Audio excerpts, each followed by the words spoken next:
Nos visita la presidenta de la Coordinadora de ONGs en España, Mercedes Ruiz Jiménez, y lo hace en un momento en el que el Gobierno ha anunciado un recorte también ahí de más del 50% en cooperación. Ahora, ¿qué nos preguntamos? Vencer al hambre, que se puede. Así que vamos a hablar de ese tema con nuestra siguiente invitada. Empezamos nuestra entrevista de hoy.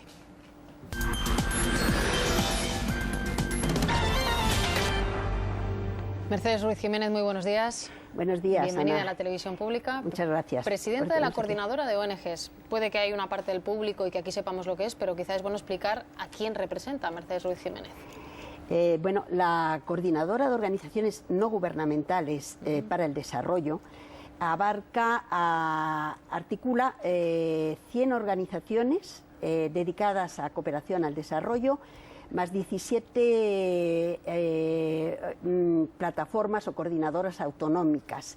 En total, trabajamos en coordinación y en red 450 organizaciones no gubernamentales especializadas desde hace muchos años. Unas llevamos 30 años, por ejemplo, la organización en la que yo trabajo, Ayeti, lleva 31 años.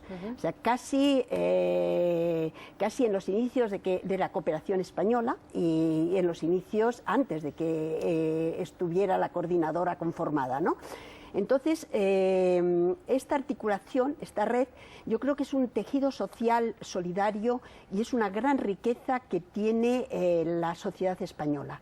Es un movimiento de ciudadanía, ciudadanía comprometida, ciudadanía unas activistas, otras muy especializadas, en favor de aquello que es nuestro origen y nuestra misión, que es la lucha contra la pobreza, la solidaridad, la interdependencia.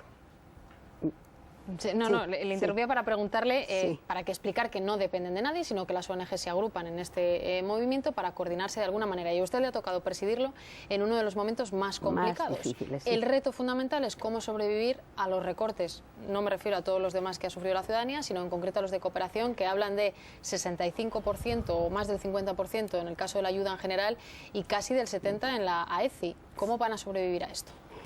Bueno, yo creo que vamos a sobrevivir, esperamos sobrevivir, queremos sobrevivir, esa es nuestra voluntad. Yo creo que esta situación es una situación en la que nos encontramos difícil. Podríamos decir, hay gente que habla de crisis, yo diría que hemos vivido un desfalco más que una crisis en estos momentos y que somos víctimas de esta situación. La cooperación al desarrollo está ya en los orígenes de nuestra propia Constitución. Es decir, yo creo que poner en duda el impacto, el trabajo, los recursos necesarios de la cooperación es, diría yo, poner en duda los pilares de nuestra democracia, porque ya nuestra democracia en la Constitución aparece en la voluntad de los ciudadanos y ciudadanas españolas de ir más allá de nuestras fronteras y colaborar. Sí, pero el Gobierno dice, Mercedes, que en un momento en el que se están tomando decisiones que afectan a la sanidad o a la educación y a muchos otros ámbitos, no puede ser una prioridad mirar lo que está pasando fuera, a los proyectos de fuera. ¿Qué respondéis? Yo digo que eso es una demagogia. Es decir, no se puede enfrentar personas con personas. ¿Por qué no me hace esa comparación con el Ministerio de Defensa? ¿Por qué no reducimos fondos en un ministerio en que solo ha sido afectado en un 11%? ¿Por qué no reducimos fondos de la corona, por ejemplo? ¿Por qué la presidencia incrementa los fondos? Porque no se reducen los fondos como han hecho en Italia, los parlamentarios han disminuido sus sueldos. Es decir, yo creo que eso es demagógico y no podemos aceptar que nos enfrenten personas con personas. Son derechos sociales aquí y derechos sociales de millones y millones de personas con las que estamos colaborando. Le han enviado una carta al presidente Rajoy, creo, precisamente cuestionando por qué el recorte ha afectado tanto a la cooperación, un ámbito vital para la supervivencia de muchas personas, y no a otros. ¿Han tenido respuesta del Gobierno? Del Gobierno directamente, del ministro no, del señor Rajoy tampoco. Hemos tenido nos recibió y tuvimos una entrevista con el secretario de Cooperación, con el señor Robles, con el director de la agencia, que ya hubiese sido bueno que no hubiéramos podido tener un diálogo con el director de la agencia de cooperación, Sin embargo, pedimos cita al señor Gracia, al secretario de Estado de Cooperación, no nos ha recibido. El señor Margallo nos dio una cita que luego nos anuló el mismo día y estamos a la espera de poder llegar a un diálogo y a un entendimiento, sobre todo pensando en que se van a empezar ya a negociar los presupuestos de 2013. ¿Y cuáles son las consecuencias si ya se está aplicando? Y imagino que lo habéis vivido ya muy de cerca todas las organizaciones que trabajáis sobre el terreno. Consecuencias inmediatas, ¿cómo se lo visualizamos a la gente después de haber visto ese vídeo tan tremendo de lo que se puede conseguir pero no se hace? Efectivamente, las consecuencias se miden en impacto de vidas humanas, de derechos humanos que se van a conculcar mucho más, en temas de que no vamos a poder llevar a cabo programas. Por ejemplo, nos acaban de cancelar un concurso público de convenios para el 2012 de 290 millones de euros, que habíamos pasado dos preselecciones, que habíamos llegado a convenios y acuerdos con administraciones públicas y con la sociedad civil de los países. Por ejemplo, en concreto, nosotros habíamos negociado con El Salvador, un sitio donde la violencia contra la mujer, la violencia de las maras, el narcotráfico, era un programa de apoyo a las políticas públicas. Esto se ha quedado paralizado. Nos han anulado estos convenios y por lo tanto van a tener impacto en muchos rostros cercanos que conocemos y que ya están manifestando su preocupación y tenemos que buscar salidas y alternativas. Las alternativas son las empresas privadas, que también están sufriendo lo suyo con esta crisis. ¿Hacia dónde miran las ONGs en un momento en el que se cierra el grifo de lo público? Muchas de ellas ya sobrevivían con ese tipo de ayuda, ¿pero ahora qué? Las empresas desde el plan director que está ahora vigente, que todavía hasta el 2012 está vigente, entraron como actoras de cooperación, digamos. Sin embargo, tenemos todavía mucho que avanzar en estas alianzas y en este control de lo que sería la responsabilidad social empresarial, porque lo que sí nos encontramos es con una serie de dificultades en el terreno, en relación con las empresas que están allí trabajando, no solo empresas españolas, sino empresas de otros países. Y se están creando conflictos con la población, abuso en derechos humanos, es decir, las empresas aquí tienen un código de conducta y tienen que cumplir con sus compromisos de respeto de los derechos humanos. Sin embargo, cuando estas empresas están en los diferentes contextos, pues dejan que desear. Entonces, en ese sentido, nuestro trabajo y nuestra alianza, porque efectivamente en la cooperación, el nuevo reto que plantea ahora el actual gobierno es una mayor alianza público-privada, donde las empresas pues van a tener un papel importante.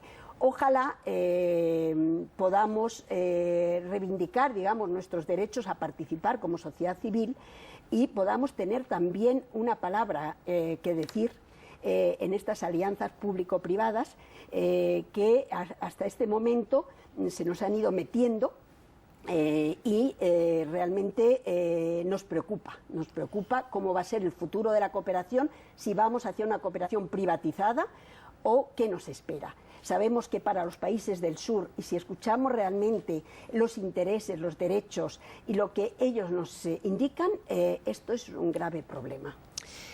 Eso, si hablamos de la colaboración con las empresas, decía que es una de las propuestas que les hace el Gobierno, tratar de compensarlo por ahí, y hoy contábamos que empieza la campaña de la renta. El otro día aquí con Cáritas hablábamos de ese tema. Sí. Hay un gran debate en España sobre a qué debe ir destinado esa X en concreto. ¿Ahí se agarran también las ONGs? Por supuesto, y nosotros estamos apoyando y colaborando en esa campaña de fondos solidarios para los sectores sociales.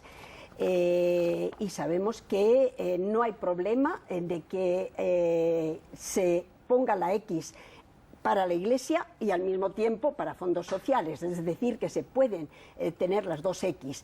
Pero para nosotros es vital, para la cooperación española y para los fondos que podemos recabar de esta X solidaria, es vital el apoyo de la ciudadanía. Y ahí tenemos una esperanza, porque todavía existen españoles y españolas que dejan esa casilla en blanco o que piensan que solo pueden votar, poner la X en la Iglesia. Pero recibimos un 20% de lo que se recauda del IRPF para fondos de cooperación. El año pasado, o sea, con la campaña del 2010, se logró 50 millones. Nosotros con 50 millones vamos muy lejos. Y más en un año como este, ¿no? Más que un año. Es decir, la cooperación española, la Agencia de Cooperación Española, va a sacar una convocatoria de proyectos, por ejemplo, de 26 millones, pero a cargo del IRPF. Por lo tanto, el que seamos solidarios y solidarias y que nos decidamos a poner esa X solidaria en la casilla de fondos sociales, yo creo que es muy importante. El otro día ya le digo que lo hablamos aquí también con Sebastián de Cáritas, y hemos empezado hablando o viendo ese vídeo de El Sahel. Hoy vencer al hambre es uno de los hashtags que utilizamos para hablar de la campaña especial que pone en marcha nuestra página web. Es una de las zonas a las que se está mirando, pero no suficientemente. Estáis avisando en las ONGs que 1 millón de niños, como el mío, como el de cualquiera, pueden morir antes de verano si no hacemos nada, pero con la que está cayendo aquí también es difícil explicarle a la gente que hay que echar una mano. ¿Cómo lo hacemos? Yo creo que la gente entiende. Si, por ejemplo, la ciudadanía española es solidaria. Vemos, por ejemplo, cuando fue la crisis, eso sí son crisis, la crisis del Sahel, la crisis en Haití, todas esas situaciones han llevado, por ejemplo, a movilizarse a la población española. Se han conseguido 100 millones en muy poco tiempo, récord, para Haití se consiguieron. Para el Sahel se están ahora evaluando cuáles son los fondos que logramos. Sin embargo, nos preocupa porque, por ejemplo, la ayuda humanitaria es una de las más castigadas en el recorte presupuestario. El 76% se ha reducido la ayuda humanitaria y también se ponen condiciones. Allí donde haya un valor añadido, allí donde. Yo creo que todos los fondos, y lo que sí quiero indicarte, Ana, es que todos los fondos que pasan por organizaciones no gubernamentales de la coordinadora, porque hay otras organizaciones no gubernamentales, las que pasamos por la coordinadora, somos las más evaluadas, las más auditadas, tenemos una herramienta de transparencia en nuestras web, en la web de la coordinadora. Cualquier ciudadano y ciudadana puede consultar de dónde recibimos los fondos, qué hacemos con los fondos y cómo rendimos cuentas. Entonces, yo creo que la ayuda y los fondos que se canalicen, y en el Sahel muy concretamente hay 35 organizaciones españolas de la coordinadora que están dando su vida y apoyando, y ayudando con fondos públicos y con fondos privados. Para defender los derechos de esa población, el derecho al agua, el derecho a la vida, el derecho a la alimentación, el derecho a la salud. Lo importante que es recordar también, y antes lo decíamos, si algunos periodistas se juegan la vida fuera de España o en algún momento también aquí en el norte de España, es bueno recordar que los cooperantes españoles y quienes están fuera se la juegan, la pierden e incluso algunos de ellos continúan secuestrados, ¿no? Esto también es importante decirlo, poner en valor de tantísima gente, muchos de ellos muy jóvenes, que se van allí como un trabajo profesional, no simplemente hablar de beneficencia, ¿no?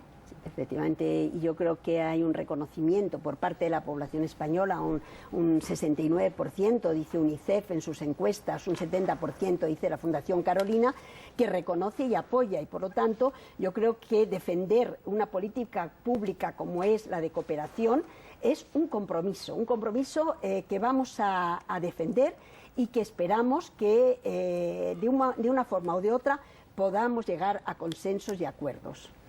Bueno, pues con eso nos quedamos y con el optimismo que también traslucen sus palabras. Le agradecemos mucho que haya venido a hablar todos estos minutos también de cooperación, sí, como dicen algunos, y de lo que está pasando fuera de España, que también es importante tener esa mirada hacia el sur. Muchísimas gracias, Mercedes. Muchas gracias, Ana. Y recomendamos e insistimos ese especial en nuestra página web, rtv.es/Sahel, que van a poder consultar con muchos artículos, no solo las sequías, lo que causa el hambre, también, por ejemplo, la especulación de los precios, son asuntos que van a poder encontrar en esa página web, y también cómo ayudar, que muchos preguntan. Bueno, pues hay ONGs muy fiables, como decía Mercedes, el dinero llega a los proyectos y salva muchas vidas.